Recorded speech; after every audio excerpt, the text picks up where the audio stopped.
Assalomu alaykum görүүчүлөр. Бүгүнкү биздин тема акча, байлык, финансы. Көп ойлонуп отуруп, баарына кызыктуу болгон, жашообузга керектүү болгон байлык, акча, финанс тууралуу айтып берүүнү чечтим. Балким бул айтып бергендеримди мурда силер көргөн эмессиңер жана маани берген эмессиңер. Ошондуктан алдын ала айта кетейин. Бул видеону акырына чейин көрүңүз, кыласпасыңыз. Жашоодогу жана бизнестеги байлык тууралуу чындык. Көргөн убактыңызга эч качан өкүнбөгөн видеолордун бири болот.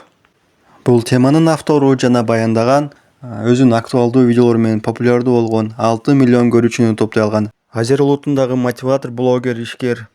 Жана бул киши ушинтип баяндайт. Бул бүгүнкү заманбап коучтар, тренерлер, менторлор, бизнес айым жана кишилер кантип байып кетүү акча темасындагы айтып келген жомокторго таптакыр каршы келет. Алардын айткандары мен аз уктадым, көп мээнет кылдым, китептерди окудум жана миллионерлердин сабактарына катыштым жана ушул сыяктуу. А менде андай болбойт, мен чындыкты айтам.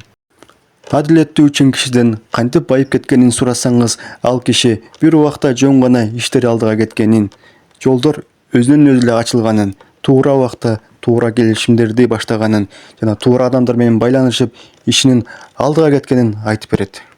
Башкача айтканда, байлыкка алып келген себептер көп учурда адамдардын аракетинен эмес, сырткы жагдайлардан көз каранды болуп калат. Ойлонуп көргүлө. Эгер акча табуу жөндөмгө, аракетке, билимге гана байланыштуу болгондо, анда эң акылдуу, тырышчак, күчтүү адамдар дүйнөдө эң бай адамдар болушмак. Дагы бир мисал. Эгер акчаны көзөмөлдөй турган так, ишенимдүү формулалар, ыкмалар болгондо, анда алар менен ар ким колдоно алмак жана эң бай болуп кетмек. Бирок андай эмес да, баары тескеринче.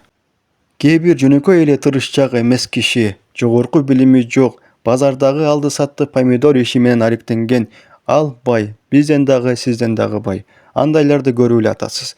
Ал эми бир гений, 3 жогорку билими бар, сабактарга катышкан, китептерди көп окуган, тажрыйбасы көп, ошол киши ошол помидорчуга иштеп жүргөн учурлар дагы кездешет.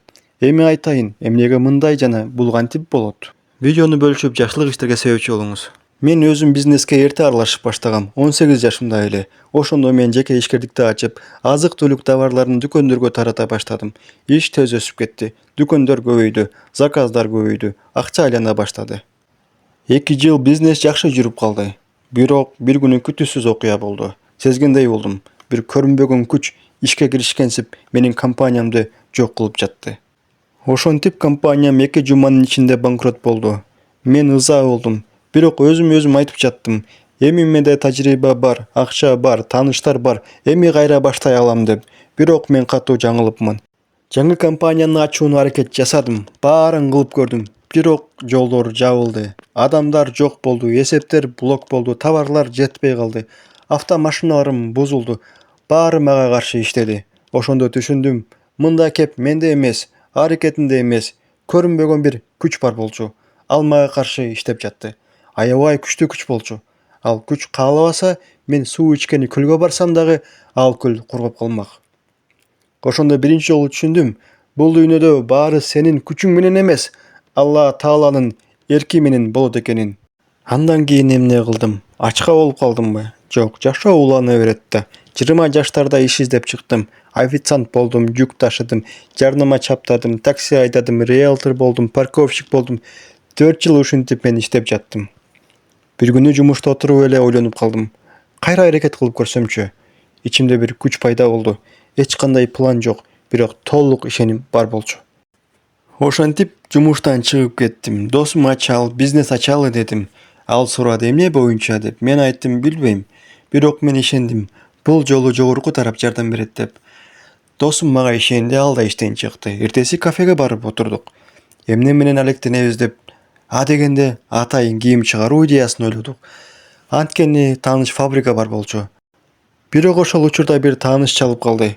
Упаковка продукциясы керек болуп жатат. Жеткирип бере аласыңбы деди. Мен дароо макул болдум. Досум экөөбүз ишканаларды издеп, келишим түзүп, биринчи товарды жөнөттүк. Биринчи киреше 25 000 рубль айланасы болду. Андан кийин сайтты ачтык, жарнамаларды койдук, кардар издедик. Биринчи майда чүйдө эле болчу. 3 айдан кийин бизге чоң заказ түшүп калды. Биздин кардар фура продукция сурады. Биз угуп көрбөгөн түрлөрү менен.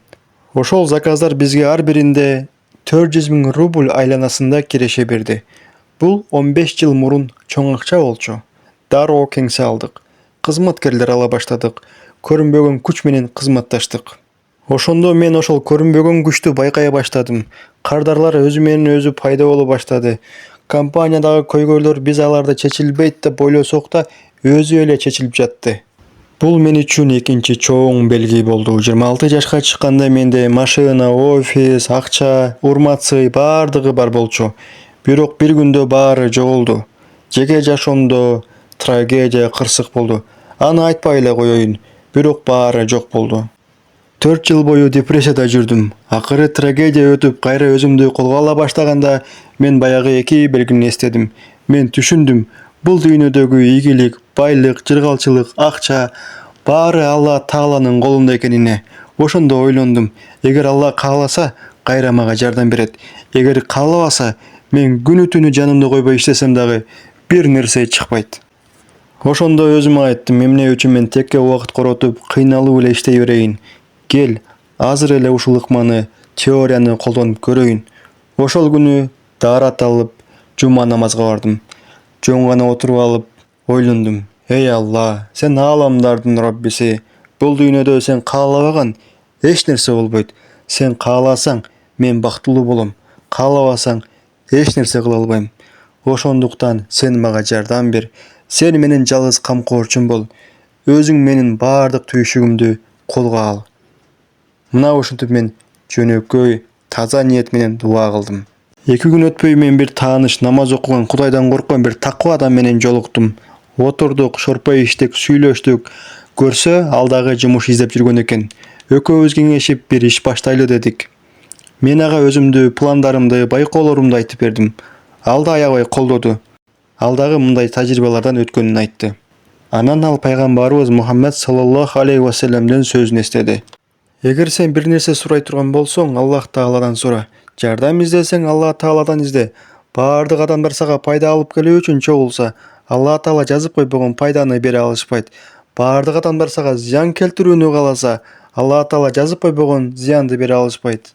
Ошентип биз экөөбүз хадистин маанисине түшүнүп, пайда алып, дуа кылып жана иштерибизди алдыга жылдырган аракет кылып баштадык. Жөн гана адамдар менен сүйлөшүп, эмне керек экенин сурап, жөнөкөй соода садык менен баштадык. Ошентип 2 ай өтүп биз бизнес жолуна түштүк. Кыйын болгон жок. Аллах өзү бизге жетиштүү болду. Аллах бизге баарын жеңил кылды. Башкаларга муктаж кылбады. Биз эми түшүндүк акча, байлык, метод сырларын. Кереги жок жинде болуп иштөөнүн, стресстин, өз жаныңды кыйнап, акчанын аркасынан чуркоонун. Жөн гана Аллах Таалага таянып, ибадат кылып, себептерин аткардык. Бир хадис менин жашоого болгон мамилемди түп тамырынан өзгөрттү. Пайгамбарыбыз Мухаммед саллаллаху алейхи ва саллям айткан: кимдин көңүлүндө дүйнө биринчи орунда болсо, Аллах Тааланы 100 ишке бөлөт да калаксытат. Жүзүн жакырчылык менен толтурат. Жана бул дүйнөдө ага Аллах Таала каалаган гана нерсе берилет.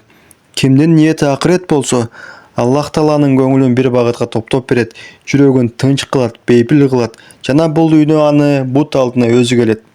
Мунун мааниси эмнеде? Акча жокко чыгарылбайт. Ооба, акча керек, бирок сен акчага кул болбо. Сен акчага эмес, акча сага кызмат кылыш керек. Акча жүрөктө эмес, колуңда болуш керек деген маани экен. Ошондуктан мен өз тажрыйбама таянып айтышым керек. Эгер биз акчага болгон мамилебизди өзгөртпөсөк, биз ошол качып жүргөн байлыкты өмүр бою кубалап жашайбыз. Бирок эч качан ага жетпейбиз. Ошондуктан машина жок, үйүм эски деп капа болбоңуз, кейбеңиз. Бул маселе эмес. Бүгүнкү коом бизге ушундай жалган стандарттарды коюп койгон. Сен 2 этаж үй курушуң керек, сен муну сатып алышың керек, сен андай кылышың керек деген. Биз ушул өзүбүздү жалган стандарттарга салыштырып жашайбыз жана кыйнайбыз. Бизге эмне керек? Таза жүрөк, таза ниет, бекем ыйман, Кудайды таануу, жакшы достор, жакшы үй-бүлө, туура максаттуу жашоо, спорт менен алектенүү, пайдалуу билим алуу. Убактыңарды текке кетирбегиле. Силерди Аллах бекер жараткан жок. Силерге чоң жоопкерчиликтер берилген. Үй-бүлөңөр, балдарыңар, ата-энеңер, коом жакшылык кылгыла, жардам бергиле, кыйналгандарга, муктаждарга волонтер болгула, жардамчы болгула, колуңардан келген жакшылыктарды баарын жасагыла. Акыретте силерге ушулар гана керектүү болот. Акчаны, байлыкты болсо эч ким наркы дүйнөгө кошо көтөрүп кетпейт. Ушинтип темасын баяндап бүтүргөн акылы курч 6 миллион көрүүчүгө таасир бере алган жеке ишкер, мотиватор, блогер бул жашоодогу максатын билген Азер улутундагы мусулман бир тууганыбызга Аллах Таала ыраазы болсун.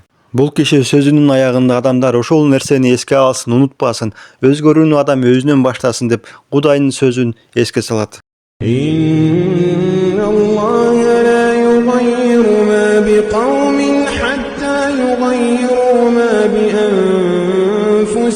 Көрдүңүзбү? Жашоом ушундай болуп калды, мүнөзүм ушундай деп кейиген учурлар болот го. Мына ошол суроолорго бул жооп. Аллах Таала албетте бизди өзгөрүүбүздү каалайт жана өзүбүз өзгөрмөйүнчө Аллах Таала бизди жашообузду, абалыбызды өзгөртпөйт экен. Бисмиллахир-рахманир-рахим. Ма анзална алейкал Кур'ана литашга. Сура Тоха 2-аяты. Демек Аллах Таала бизге Куранды бизди кыйналсын деп эмес, балким бизди бактылуу жетишкен жашоодо, туура жолдо, туура максатта жашаштыгыбыз үчүн туура жол көрсөтүп Куранды түшүргөн экен. Мына көрдүңүзбү, бизди кыйнаган канчалаган суроолорго биз Курандан жоопту алсак болот. Тилекке каршы адамдардын көпчүлүгү түшүнүгү Куран бул өлгөн адамдардын артынан окуу же болбосо намаздарда гана окуу. Демек ошол менен гана чектелип калбастан, устаздарды кармап, алымдардын сабактарына барып, үйрөнүп Куранды жашообузга толук пайдалансак болот. Видеомду кыска сүйлөп жыйынтыктайын. Аллах Таала сиз менен бизге берген эң чоң байлыктарынан бири бул сиз менен биздин ден соолук.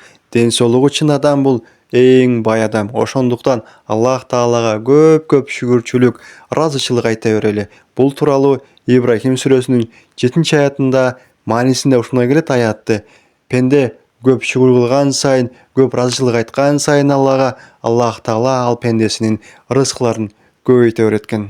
Эң кызыгы, бул видео тарыхта калат, YouTube'да калат көпкө чейин. Ошондуктан Аллага шүгүр, Аллага мактоолор болсун деп жаза кетсеңиздер болот. Жана биз бул видеого Кудай буйруса, Кудай өмүр берсе, биз бул видеого качандыр бир жылдары кайра кайтып келебиз.